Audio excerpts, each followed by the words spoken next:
அது அண்ணா கயிறுக்கு இப்படி முடி போட்டுருவோம் நைட்டில். குழந்தைய தூக்குனா நம்மளும் கூட சேர்ந்து போவோம் இல்லைங்களா, அதனால இப்படி முடி போட்டு நல்லா டைட்டாக முடி போட்டு வச்சுக்குவேன். ஆக்சுவலாக என்ன அவங்க காலையில கிட்ட கழட்டி கேளுங்க, விடுவோம். பிறந்தப்போ அவங்க காசு கொடுத்து கேட்டாங்க மேம், என்ன ஏன் கொடுக்கலன்னு கேளுங்க. எங்கள் சொந்தக்காரே கேட்டாங்க, அவங்க நல்லா வசதியாக இருக்காங்க, அவங்க பொண்ணு தான் இருக்குது, 4 பொண்ணு. கேட்டாங்க 2 லட்ச ரூபா தரேன், தந்துரு ஜோதியே, உன்னால் வளர்க்க முடியாது. அவங்க மாமா தான் என்ன சொன்னேன், மாமா அந்த மாதிரி வார்த்தைலாம் நீங்கள் பேசாதீங்க, இன்னும் 4 இருந்தால் கூட நாங்கள் வளர்த்துக்குவோம்.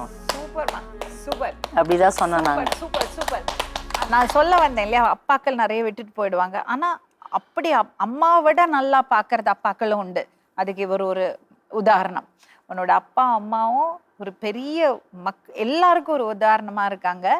விட்டு கொடுத்து ஒருத்தர் மேம் நாங்கள் யாருக்கிட்டையும் போய் எங்களுக்கு ஹெல்ப் பண்ணுங்கன்னு நாங்கள் கேட்கல மேம். கடவுள் அவங்களுக்கு இந்த இதில் இப்படி ஒரு இது கொடுத்துட்டாரு, அவ்வளோதானே. அதுக்கு அவங்கள மதிக்கலாம் இல்லை. கடவுள் வந்து எல்லாரும் எப்பவும் கூட வந்து இருக்க முடியாது.